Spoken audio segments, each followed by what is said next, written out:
Hello दोस्तों, नमस्कार। Electrician education channel में आपका स्वागत है। दोस्तों, आज के वीडियो का टॉपिक है मल्टीमीटर को कैसे यूज किया जाता है। साथ ही साथ मैं आपको बताऊंगा इसमें ढेर सारे फंक्शन होते हैं जो बहुत ही महत्वपूर्ण फंक्शन होते हैं। इन फंक्शन का उपयोग कैसे इलेक्ट्रॉनिक कंपोनेंट को कैसे मापा जाता है। दोस्तों, इस वीडियो में आपको बताऊंगा कि इस मल्टीमीटर की सहायता से कैसे ट्रांसफार्मर को मापते हैं। साथ ही साथ यहाँ से पीसीबी प्लेट देख रहे हैं, इस पे ढेर सारे इलेक्ट्रॉनिक कंपोनेंट लगे हैं। इसको कैसे मापते हैं कि ये सही है या खराब हो चुका है। साथ ही साथ यहाँ पे बैटरी दिख रही है, बैटरी के वोल्टेज को कैसे मल्टीमीटर की सहायता से मापते हैं। साथ ही साथ मैं आपको बता दूं, यहाँ कैपेसिटर को मापने बताऊंगा, डायोड को कैसे चेक करेंगे ये भी बताऊंगा, ट्रांजिस्टर को कैसे चेक करेंगे इस मल्टीमीटर की सहायता से वो भी बताऊंगा। साथ ही साथ रजिस्टर को कैसे चेक करेंगे वो भी बताऊंगा। दोस्तों, साथ ही साथ मैं आपको बता दूं कि यहाँ पे जो एम्पियर मीटर होता है ना, यूट्यूब पे आपको बिल्कुल नहीं मिलने वाला है कि इस मल्टीमीटर की सहायता से एम्पियर को कैसे नापते हैं, यानी कि कहीं भी आपकी जो धारा जा रही है तो उस धारा को कैसे मापते हैं। इस वीडियो में मैं आपको सब कुछ डिटेल में बताने वाला हूं। तो चलिए वीडियो को स्टार्ट करते हैं। दोस्तों, मार्केट में दो प्रकार के मल्टीमीटर सबसे ज्यादा प्रयोग किए जाते हैं। एक ये वाला मल्टीमीटर जो आपके सामने दिख रहा है और एक ये वाला मल्टीमीटर। ये दोनों मल्टीमीटर एक समान कार्य करते हैं। इसमें बहुत ही मामूली सा अंतर होता है और ये अंतर ये होता है कि इस वाले मल्टीमीटर में दो फंक्शन ज्यादा होता है। वो फंक्शन ये है, ये किसी भी चीज को, किसी भी रीडिंग को होल्ड कर सकता है और इसमें बैकग्राउंड लाइट का फीचर दिया हुआ है। मैं इसको यूज करके आपको दिखा दे रहा हूं। तो हमको यूज करने के लिए मान लीजिए मैं इसके लीड को अपने घर की मेन सप्लाई से कनेक्ट कर देता हूं। तो मैं इसके मेन सप्लाई से कनेक्ट करने के लिए हमको इसको एरोहेड को 600 वोल्ट पे ले जाना होगा। अब हम इसके लीड को मेन सप्लाई से कनेक्ट कर दिए हैं तो हमारा दिखा रहा है कि हमारे घर में 226 या 227 वोल्ट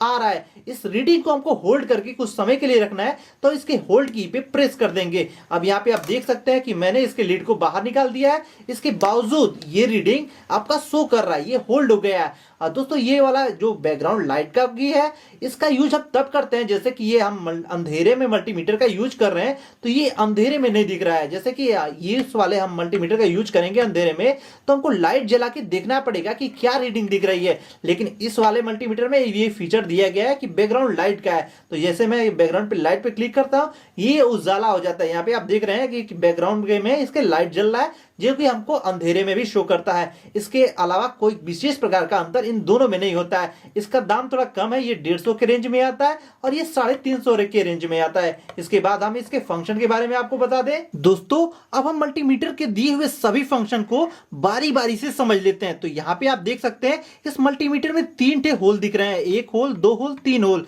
तो हम जब मल्टीमीटर लेते हैं ना तो इस प्रकार का हमको कॉन्टेक्ट लीड भी मिलता है साथ में। तो ये जो ब्लैक कलर का कॉन्टेक्ट लीड है इसे हम सदैव कॉमन वाले होल में लगाते हैं। ये अब आपका कॉमन होल है, इसमें हम ब्लैक कलर का लीड लगाते हैं। यहाँ पे हमारा ये लग गया। और यदि इस मल्टीमीटर से डीसी की, ध्यान है दोस्तों, यहाँ पे लिखा भी हुआ है, डीसी की विद्युत धारा अर्थात करंट मापनी हो तो इस रेड कलर के वायर को हम इस होल में डालेंगे। लेकिन यदि आपको वोल्टेज नापना हो, रजिस्टर नापना हो या फेज सीक्वेंस नापना हो तो हम रेड कलर के वायर को इस होल में डाल के इसको फिट तरीके से बैठा देंगे। बढ़ते हैं मल्टीमीटर के अगले फंक्शन पे। तो हमारा अगला फंक्शन है, यहाँ पे मैं इसको जूम कर देता हूं ताकि आपको देखने में आसानी हो।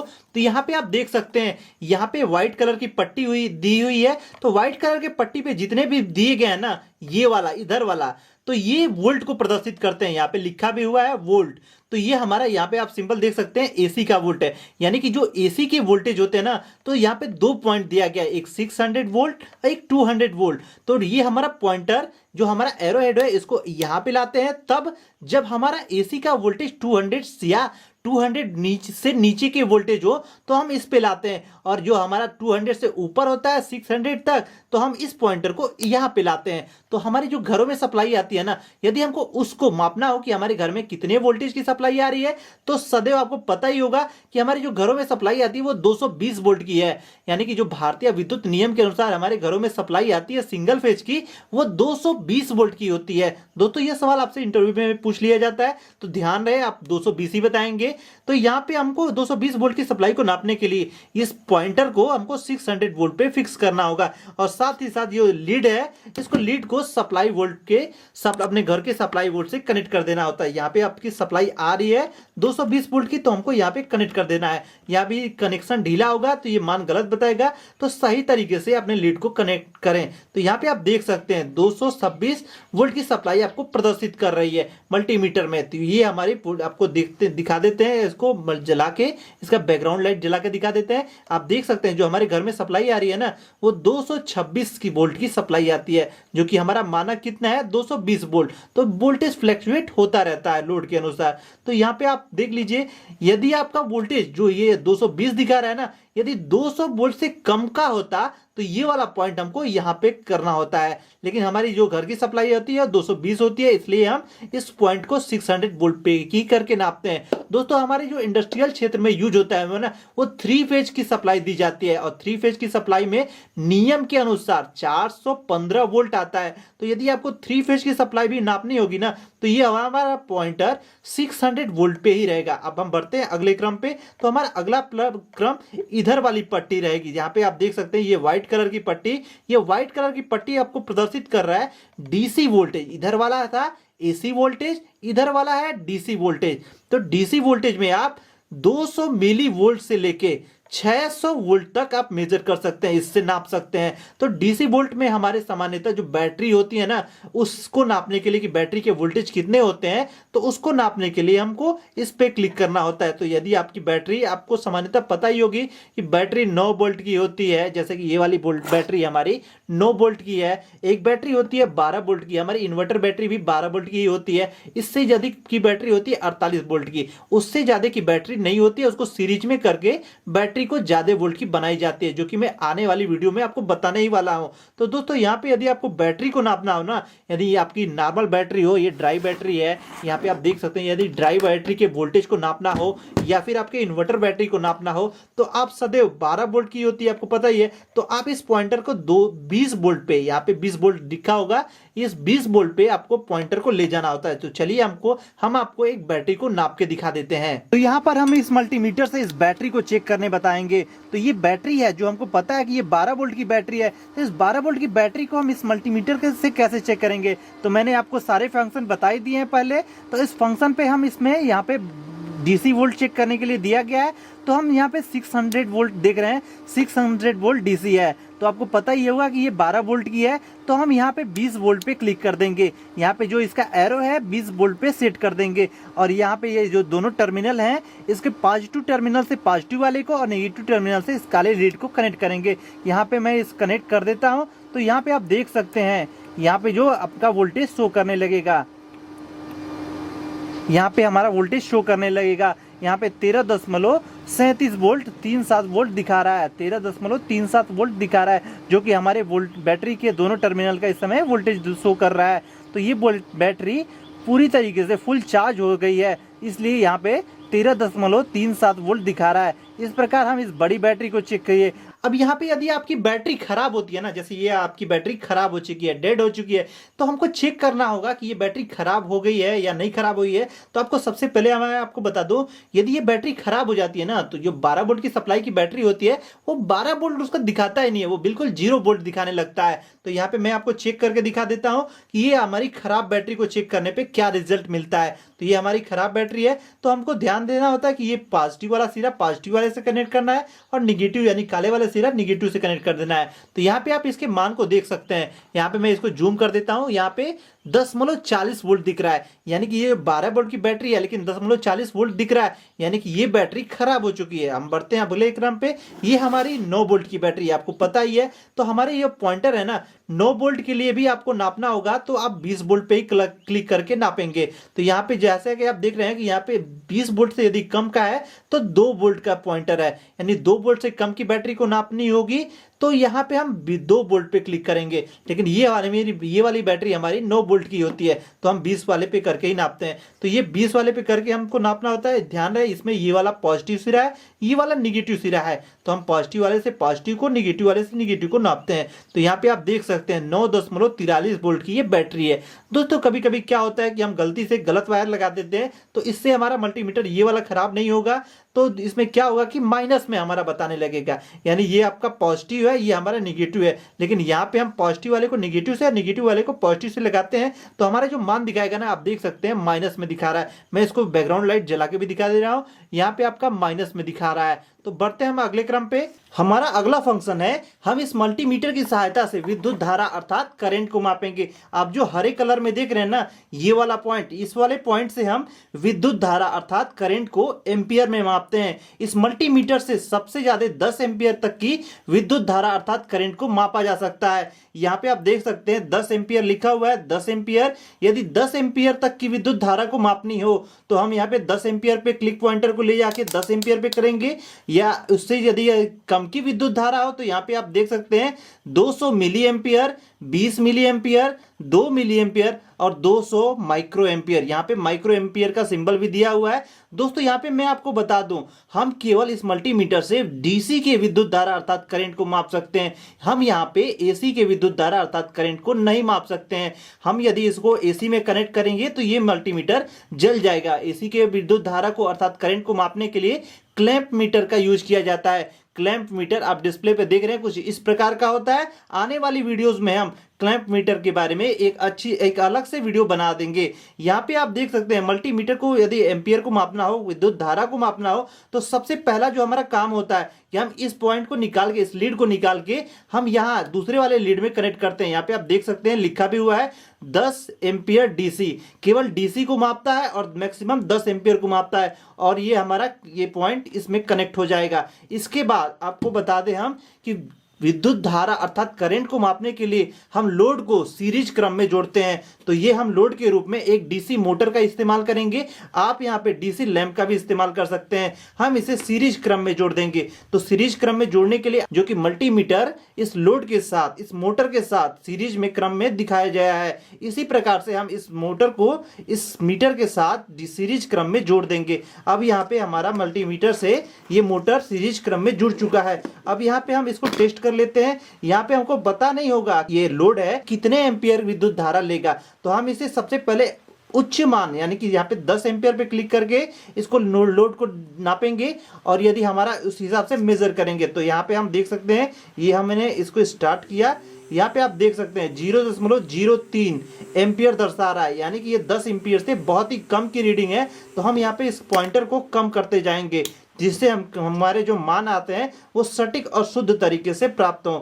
अब यहाँ पे हम इसको कनेक्ट करेंगे तो यहाँ पे आप देख सकते हैं 0.3 मिली एम्पियर दर्शा रहा है। तो इस प्रकार हमको पता चल रहा है कि इस लोड को चलने में, इस मोटर को चलने में जो हमारी करंट जा रही है वो 3.3 मिली एम्पियर की विद्युत धारा से ये मोटर चल रहा है। अब यहाँ पे इसी प्रकार से हम सभी प्रकार के डिवाइसों को, केवल डीसी डिवाइसों को जिसमें डीसी सप्लाई दी जा रही है, उसके करंट को माप सकते हैं। दोस्तों ये वीडियो यूट्यूब पे बिल्कुल नया है, आप इस वीडियो में बने रहिए। आगे हम आपको दिखाते हैं कि कैसे हम इस मल्टीमीटर की सहायता से रेजिस्टेंस को मापते हैं। मल्टीमीटर से रेजिस्टेंस अर्थात प्रतिरोध को मापना बहुत ही आसान होता है। मैं यहाँ पे आपको दिखा दे रहा हूँ।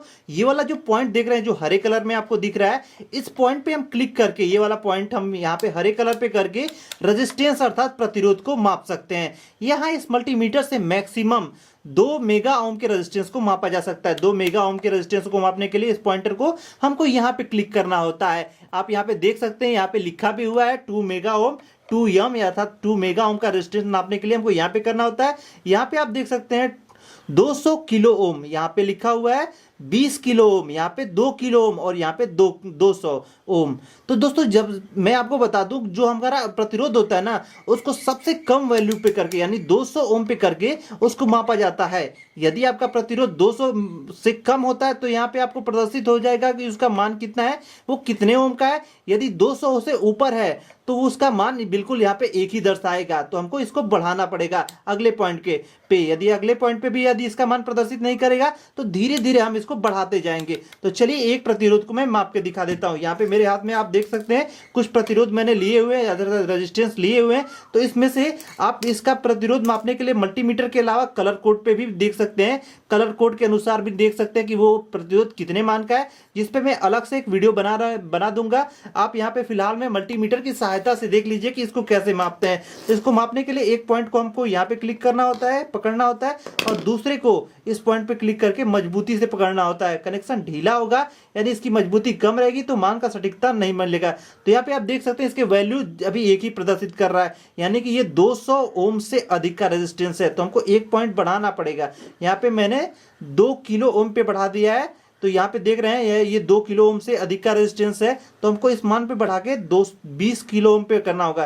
तो यहाँ पे आप देख सकते हैं इसका मान तभी भी अब बरकरार है, एक ही दिखा रहा है इसका मान, यानी कि इसका मतलब ये होता है ये 20 किलो ओम से अधिक का रेजिस्टेंस है, तो हमको इसको अधिक फिर करना होता है। इसी प्रकार आप रेजिस्टेंस को मापेंगे। यहाँ पे आप देख सकते हैं, यहाँ पे अब इसका मान प्रदर्शित कर रहा है 67 ओम का, ये 67 किलो ओम का ये रेजिस्टेंस है जो मेरे हाथ में आप देख रहे हैं। 67 किलो ओम का रेजिस्टेंस है। आप इसे कलर कोड के द्वारा भी आप इसे पहचान सकते हैं। ये मैं आपको फिर से दिखा दे रहा हूँ। यहाँ पे आप देख सकते हैं, दोबारा मैंने किया तो भी उसका मान वही दिखा रहा है 67 किलो ओम, अर्थात ये रेजिस्टेंस 67 किलो ओम का है। अब यहाँ पे मैं एक दूसरा रेजिस्टेंस लेता हूँ, इसको भी मैं आपको माप के दिखा देता हूँ। तो सेम प्रोसेस है, आपको सबसे पहले 200 ओम पे क्लिक कर देना होता है। यदि ये मान 200 ओम से कम का होगा तो यहाँ इसका मान, इसका वैल्यू आपको प्रदर्शित होने लगेगा।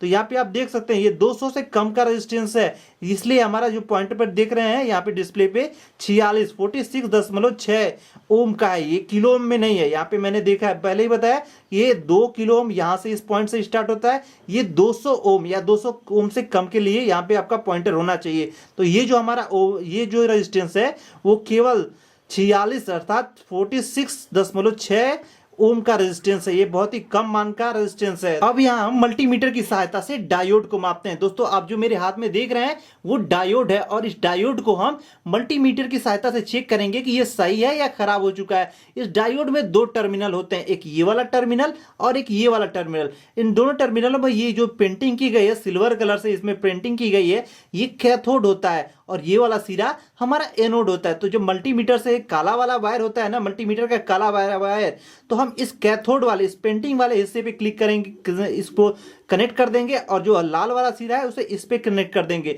तो मल्टीमीटर यदि रीडिंग देने लगता है तो ये वाला हमारा डायोड सही है इस प्रकार। और दूसरे यदि हम पलट के लगा देते हैं तो ये यदि हमारी मल्टीमीटर रीडिंग नहीं देती है तो सही है, और यदि रीडिंग देती है तो खराब है। तो चलिए हमें इसे टेस्ट करके दिखा देता हूं। तो यहाँ हम इसे जो सिल्वर कलर से इस पे काला वायर चिपका देते हैं, और यहाँ हम इस मल्टीमीटर में जो हमारा पॉइंट है, इस पॉइंट को हम डायोड वाले पे क्लिक कर देंगे। यहाँ पे आप देख सकते हैं डायोड का सिंबल बना भी हुआ है। तो हमारा ये मल्टीमीटर यदि रीडिंग देता है तो मल्टीमीटर सही है, और यदि मल्टीमीटर रीडिंग नहीं देता है तो ये डायोड खराब है। तो ये देखिए हम इसमें क्लिक किए तो यहाँ पे आपका देखिए यहाँ पे रीडिंग दे रहा है मल्टीमीटर, अर्थात ये सही है। यहाँ पे मैं एक बार फिर से चिपका के दिखा देता हूँ। यहाँ पे आप देख सकते हैं यहाँ पे हमारी मल्टीमीटर रीडिंग दे रही है, इसका अर्थ है ये वाला हमारा डायोड सही है। अब इसे यदि हम पलट के लगाते हैं, यानी कि इस तरीके से, यानी कि ये जो सिल्वर वाला है इसे हम रेड वायर लगाते हैं, तो ये मल्टीमीटर को रीडिंग नहीं देना चाहिए। और यदि इस कंडीशन में यदि ये मल्टीमीटर रीडिंग देता है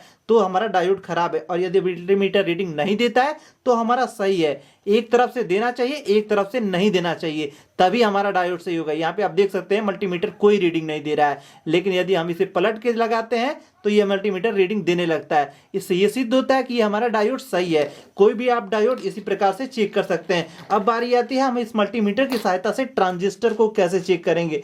ये मेरे हाथ में आप देख रहे हैं जो ट्रांजिस्टर कहते हैं, इसे हम मल्टीमीटर की सहायता से चेक करेंगे कि ये ट्रांजिस्टर सही है या खराब हो चुका है। तो हम इसे चेक करके बताते हैं कि इसे कैसे मल्टीमीटर की सहायता से चेक करेंगे। दोस्तों जो ट्रांजिस्टर होते हैं ना वो 2 प्रकार के होते हैं, और इस ट्रांजिस्टर में 3 लीड निकली होती है। यहाँ पे आप देख सकते हैं 3 लीड निकली हुई है। हमारा जो लेफ्ट साइड वाला लीड है ना इसे हम कलेक्टर कहते हैं, और बीच वाले को हम बेस कहते हैं, और इधर वाला जो राइट साइड का है उसे एमीटर कहते हैं। तो हमको मल्टीमीटर से यदि चेक करना हो कि ये ट्रांजिस्टर सही है या खराब हो चुका है, तो जो हमारा बेस वाला कनेक्टर वाला लीड है ना, इस लीड को हमको काले वायर से चिपका देना होता है, और जो ये राइट साइड वाला एमीटर वाला है उसे लाल वायर से चिपका देना होता है, इस मल्टीमीटर के रेड वाले वायर से चिपका देना होता है। तो हमारा जो मल्टीमीटर है ना रीडिंग देने लगता है। तो चलिए हम इसका प्रैक्टिकल करके भी दिखा देते हैं। तो ये हमारा जो ट्रांजिस्टर है इसके हम बेस में हम काले वायर को ट्रेन करेंगे, और ये जो हमारा राइट साइड वाला है जो एमीटर से लाल वायर से चिपका देंगे।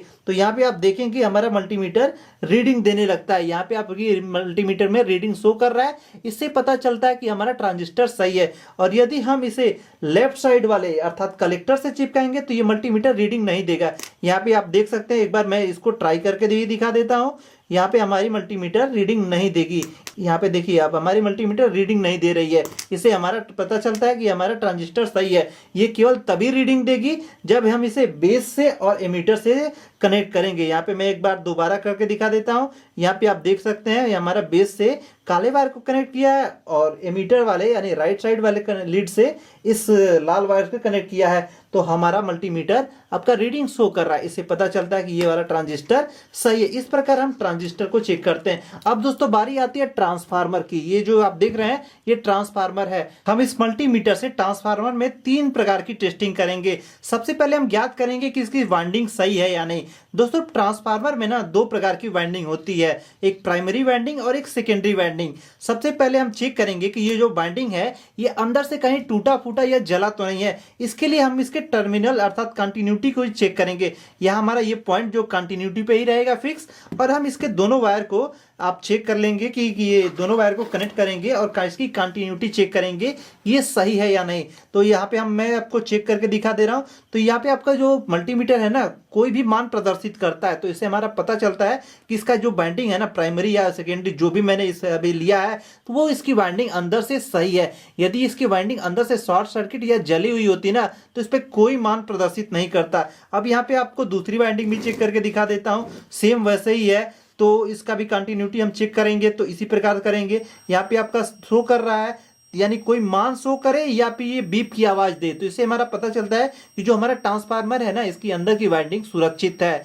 अब हम इसे पता करेंगे कि कहीं ये लीकेज तो नहीं कर रहा है, कहीं इसकी वाइंडिंग इस कोर से शॉर्ट सर्किटेड तो नहीं है। तो इसको चेक करने के लिए वही सेम प्रोसेस है, कोई भी एक वायर को कनेक्ट कर लेंगे, बारी बारी से सभी वायरों को कनेक्ट करेंगे और फिर इस कोर पे हम चिपकाएंगे दूसरा टर्मिनल। इससे हमारा पता चलेगा कि कहीं हमारे कोर से इसकी वाइंडिंग तो शॉर्ट सर्किट नहीं है। तो इस प्रकार हम दो तरीके से इस ट्रांसफार्मर की चेकिंग करेंगे। अब जो तीसरा आता है ना ये हमको कैसे पता करेंगे कि कौन सा वाइंडिंग ये प्राइमरी है या ये प्राइमरी है, ये सेकेंडरी है या ये सेकेंडरी है। तो इसको चेक करने के लिए हम ना इनके रेजिस्टेंस को ज्ञात करते हैं। जिसका सबसे कम रेजिस्टेंस होगा वो सेकेंडरी वाइंडिंग होगा और जिसका रेजिस्टेंस ज्यादा होगा वो प्राइमरी वाइंडिंग होगा। तो हम इसको सबसे कम मान यानी 200 ओम पे क्लिक करते हैं। अब यहाँ पे हमारा देख लीजिए यहाँ पे 200 ओम पे हमारा पॉइंटर है। अब हम इसके रेजिस्टेंस को नापेंगे, जिसका रेजिस्टेंस ज्यादा होगा यहाँ पे आप देख सकते हैं इसका जो रेजिस्टेंस ज्यादा है 118 ओम है अर्थात ये प्राइमरी वाइंडिंग है। इसमें हम मेन सप्लाई देंगे। जिसका रेजिस्टेंस ज्यादा होगा वो प्राइमरी वाइंडिंग होगा यदि ट्रांसफार्मर स्टेप डाउन ट्रांसफार्मर है तो। अब यहाँ पे मैं दूसरे का प्रतिरोध दिखा देता हूं कि दूसरे का प्रतिरोध कितना है। यहाँ पे प्राइमरी का वाइंडिंग का प्रतिरोध हमारा जो था 118 था और दूसरे यानी सेकेंडरी वाइंडिंग का ये जो देख रहे हैं प्रतिरोध वो 1.9 ओम है यानी कि ये सेकेंडरी वाइंडिंग है। यहाँ पे मैं एक बार दोबारा आपको बता दूं कि प्राइमरी वाइंडिंग का प्रतिरोध ज्यादा होता है और सेकेंडरी वाइंडिंग का प्रतिरोध कम होता है यदि वो ट्रांसफार्मर स्टेप डाउन हो। यदि हमारा ये ट्रांसफार्मर स्टेप डाउन ट्रांसफार्मर हो अर्थात यदि ये ट्रांसफार्मर बैटरी चार्जर या यूपीएस वगैरह का हो तो इस प्रकार से हम इसकी टेस्टिंग करेंगे। दोस्तों हम जान लेते हैं कि हम मल्टीमीटर की सहायता से इस कैपेसिटर अर्थात कंडेंसर को कैसे चेक करेंगे कि ये सही है या खराब। दोस्तों जो हमारा कैपेसिटर होता है ना वो फैरेड या माइक्रो फैरेड में आता है। जैसे ये जो कैपेसिटर है आप मेरे हाथ में देख रहे हैं वो 4 माइक्रो फैरेड का कैपेसिटर है। तो हम इस मल्टीमीटर की सहायता से इस फैरेड को तो नहीं माप सकते हैं कि ये कितने माइक्रो फैरेड या कितने फैरेड का है, लेकिन हम ये जरूर चेक कर सकते हैं कि ये हमारा कैपेसिटर अर्थात कंडेंसर सही है या खराब हो चुका है। इसको नापने के लिए आप दोनों लीड जो आप देख रहे हैं मल्टीमीटर का दोनों लीड इसमें ये दोनों वायर को हमको फंसा लेना होता है। यहाँ पे आप देख रहे हैं कि मैं इसके दोनों वायर को इसमें लीड में फंसा दिया हूँ। अब ये यहाँ पे आप देख सकते हैं ये मैं फंसा चुका हूं। अब जो हमारा ये जो मल्टीमीटर का लीड वो कॉन्टेक्टर होता है इसे हमारा 600 वोल्ट पे क्लिक हो जाएगा। यहाँ पे मैं आपको जूम करके दिखा देता हूं। ये जो हमारा लीड ये जो हमारा पॉइंट रहेगा वो 600 वोल्ट पे क्लिक रहेगा। अब हम इसे मेन सप्लाई घर के मेन सप्लाई से जोड़ देते हैं। यहाँ पे हमारा मेन सप्लाई आ रहा है तो ये हमारा मेन सप्लाई में इसको डाल देते हैं। यहाँ पे आप देख सकते हैं मैं इसके मेन सप्लाई में डाल दिया है। इसको थोड़ा मजबूती के साथ आपको डालना होता है। तो यहाँ पे आपको दिखा दे रहा हूँ यदि मैं इसको मेन सप्लाई को ऑफ करूंगा ना ये हमारा कैपेसिटर चार्ज हो रहा है। जब चार्ज पूरी तरीके से हो गया है तो डिस्चार्ज होने में थोड़ा टाइम लगेगा यानी मेन सप्लाई ऑफ करने के बावजूद भी ये मल्टीमीटर पे कुछ रीडिंग शो कर रही होगी। जो हमारा इस समय रीडिंग आ रहा है जो हमारे घर में सप्लाई आ रही है 230 वोल्ट आ रही है। यदि मैं मेन सप्लाई को ऑफ कर देता हूं ना तो कुछ सेकेंड के लिए ये मेन सप्लाई ये हमारी रीडिंग धीरे धीरे घटते हुए क्रम में वोल्टेज को प्रदर्शित करेगा। ये अचानक से ऑफ नहीं होगा। यदि ये कैपेसिटर खराब हो गया होता, यदि खराब होगा तो ये अचानक से डाउन हो जाएगा, यानी कोई भी समय नहीं लेगा। जैसे मैं इसको ऑफ करूंगा ये मल्टीमीटर की रीडिंग 1 हो जाएगी। लेकिन यदि ये मेरा कैपेसिटर सही होगा तो इसकी वैल्यू धीरे धीरे घटेगी, कुछ सेकंड लगेगा। तो ये हमारा कैपेसिटर चार्ज हो गया होगा, थोड़ा इसमें टाइम लगता है दोस्तों। अब हम इसे मेन सप्लाई से ऑफ करके देख लेते हैं कि यहाँ पे मैंने मेन सप्लाई को ऑफ कर दिया, देखिए अभी भी वोल्टेज दिख रहा है। तो ये हमारा धीरे धीरे कम हुआ है वोल्टेज। तो इस प्रकार हमको पता चलता है कि ये हमारा कैपेसिटर सही है। दोस्तों ये बहुत ही यूनिक तरीके का वीडियो है, आप इसे अपने दोस्तों के साथ शेयर जरूर कीजिएगा। वीडियो आपको अच्छी लगी होगी इसे एक लाइक जरूर कीजिएगा। हमारे चैनल को सब्सक्राइब कर लीजिएगा, बेल आइकन को दबाकर नोटिफिकेशन ऑल पे कर लीजिएगा, ताकि हमारे द्वारा अपलोड की जाने वाली सभी वीडियो को आपको मिलती रहे। दोस्तों वीडियो के डिस्क्रिप्शन बॉक्स में देख लीजिएगा, आपके लिए बहुत कुछ मिल जाएगा। वहां पे हमारा टेलीग्राम का लिंक भी मिलेगा, आपसे ज्वाइन जरूर कर लीजिएगा, ताकि हमारी नोट्स और पीडीएफ, हमारे द्वारा भेजी जाने वाली नोट्स और पीडीएफ आपको आसानी से मिलती रहे। तब तक के लिए मिलते हैं दोस्तों अगले वीडियो में, तब तक के लिए जय हिंद।